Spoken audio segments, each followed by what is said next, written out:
Dan benar saja, dari siang sampai malam, David hanya sibuk menghitung uang demi uang yang ia temukan dari galian itu. Luar biasanya lagi, jumlahnya sendiri tidak disangka sama sekali, yang dimana setelah dihitung-hitung, tumpukan uang itu berjumlah $3.400.000. Kalau dirupiahkan, kurang lebih sih nominalnya sama dengan 48 miliar rupiah. Namun, untuk kesekian kalinya, ia kembali mendengar suara-suara aneh yang berasal dari lantai dasar rumahnya. Film dimulai dengan memperlihatkan sebuah mobil yang baru saja tiba di halaman rumah. Usut punya usut, ternyata rumah ini adalah rumah hasil lelang yang sudah didapatkan oleh seorang pria bernama David.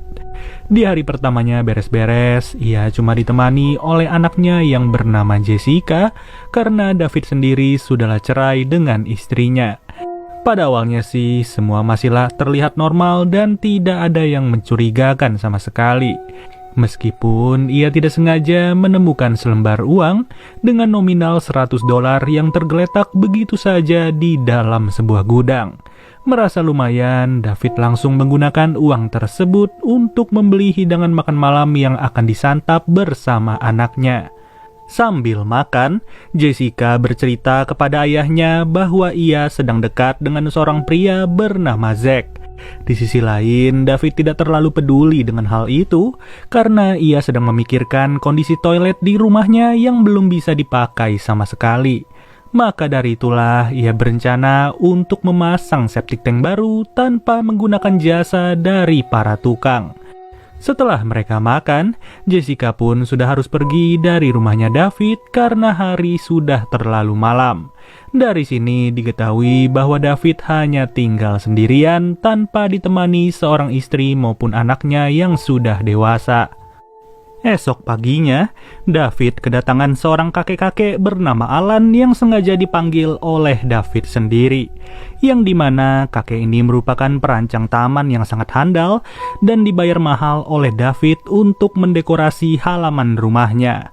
Kebetulan pada hari ini Alan hanya datang untuk sekedar survei lokasi sambil merencanakan jadwal pemasangan. Gak lama dari itu, David ditelepon oleh temannya yang bernama Mark dan ia diberitahu kalau temannya itu akan segera datang. Dalam obrolan singkat, David bercerita kalau ia akan segera menggali lubang di halamannya untuk memasang septic tank yang baru. Sebenarnya sih, David mau aja memakai jasa para tukang, tapi ia lebih memilih untuk menghemat uangnya karena masih harus membayar cicilan rumah. Ketika Mark sudah pulang, David pun langsung bergegas untuk menggali sebuah lubang di halaman rumahnya itu. Belum lama menggali, ia tidak sengaja membenturkan cangkulnya kepada benda keras yang ternyata berasal dari sebuah kayu. Namun mengejutkannya, setelah dibuka, isi dari kayu itu malah terdapat sebuah jasad dan segepok uang yang langsung diambil oleh David.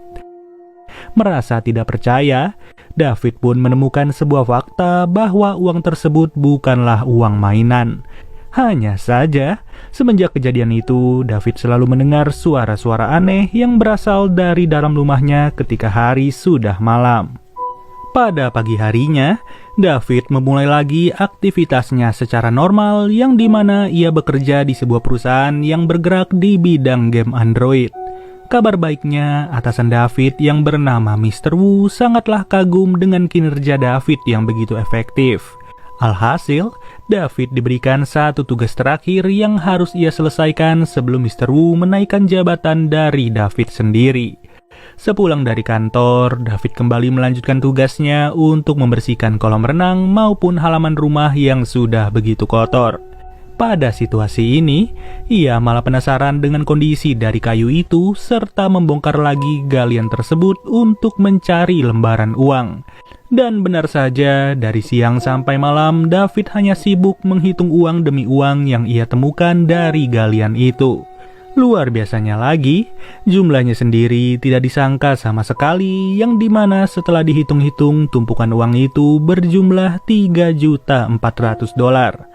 Kalau dirupiahkan, kurang lebih sih nominalnya sama dengan 48 miliar rupiah. Namun, untuk kesekian kalinya, ia kembali mendengar suara-suara aneh yang berasal dari lantai dasar rumahnya. Setelah diperiksa, ia tidak menemukan apapun melainkan hanya terdengar suara kucing yang membuatnya terkejut. Apalagi kondisi di dalam galian itu masihlah normal dengan jasad si kakek yang terbaring begitu saja selayaknya mayat biasa. Di saat hari telah berganti, raut wajah dari David benar-benar terlihat kurang istirahat akibat kejadian yang menimpanya.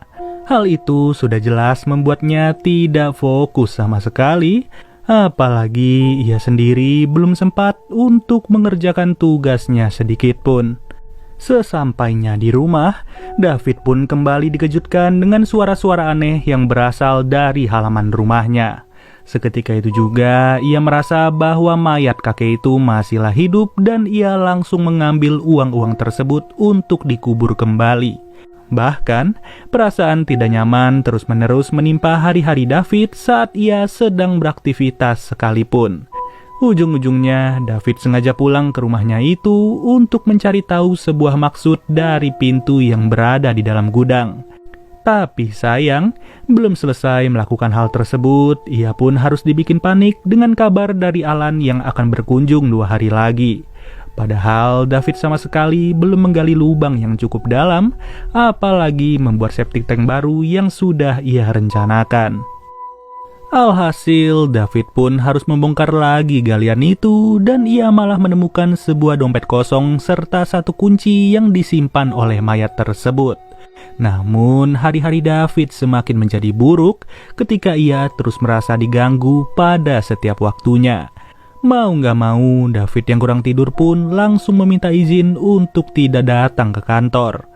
Setelah menelpon, ia sengaja mengambil segepok uang untuk dibelanjakan pada hari itu juga. Tidak lain tidak bukan, ia berencana untuk memasang pencahayaan serta CCTV di setiap sudut dari rumah tersebut. Ya, bisa kalian lihat sendiri, satu kesatuan dari berbagai titik di rumahnya itu bisa terlihat hanya dengan 2 monitor. Terlebih lagi, ia juga memiliki sebuah remote untuk menyalakan seluruh lampu yang sudah ia pasang. Merasa sudah aman, David mulai mencari tahu kembali apa yang sebenarnya berada di balik pintu misterius. Dan ternyata, terdapat sebuah ruangan lagi yang harus ia lalui dengan sebuah tangga untuk memasukinya. Sudah jelas ruangan ini adalah ruangan bawah tanah yang ditutup-tutupi oleh penghuni sebelumnya.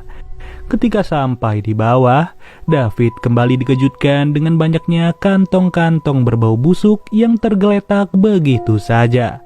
Sialnya, kantong-kantong itu sudah berisikan berbagai jenazah yang tidak diketahui sudah berapa lama berada di bawah sini. Dari kejadian itu, sebenarnya David berniat untuk menelpon 911, tapi ia tidak rela kalau uang-uangnya harus disita oleh polisi.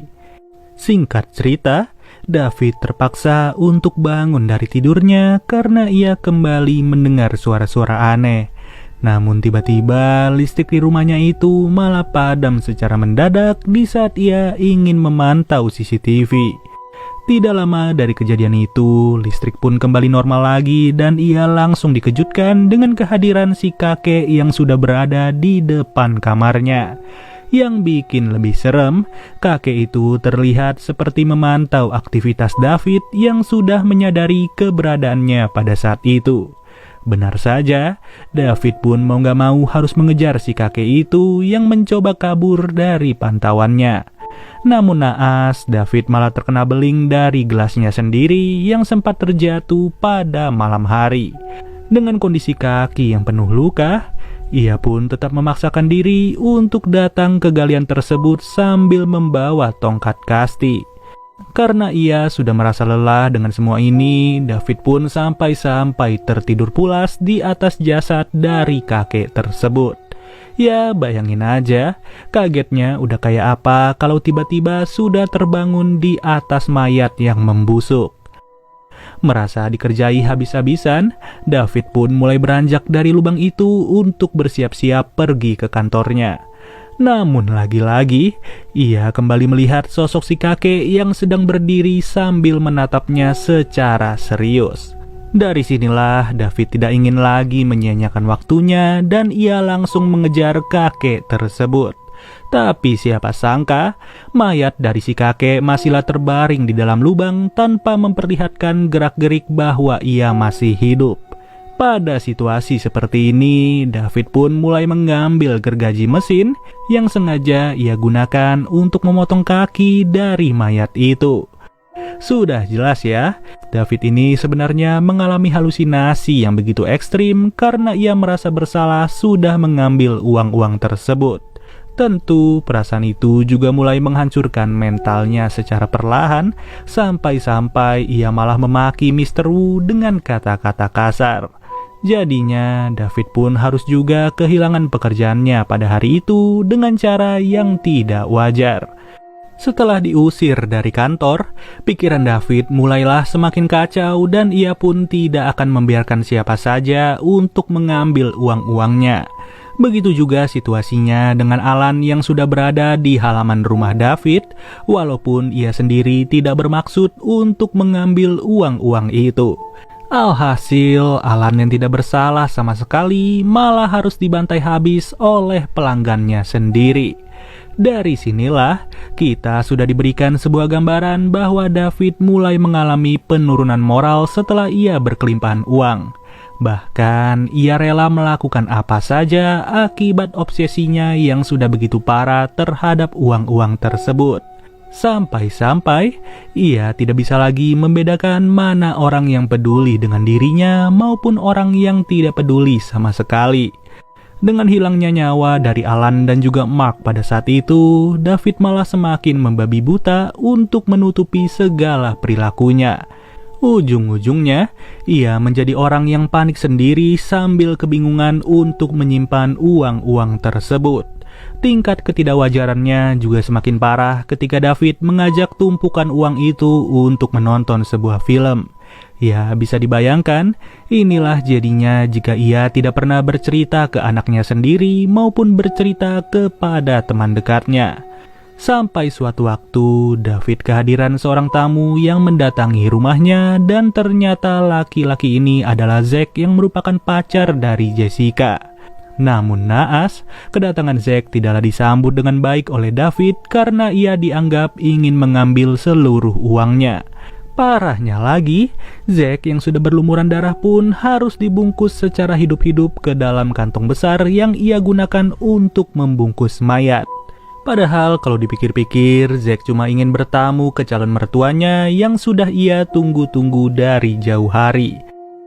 Sedangkan untuk Jessica sendiri, ia mendapatkan perilaku yang tidak jauh berbeda dari pacarnya itu, yang dimana Jessica sengaja diajak ke ruangan bawah tanah.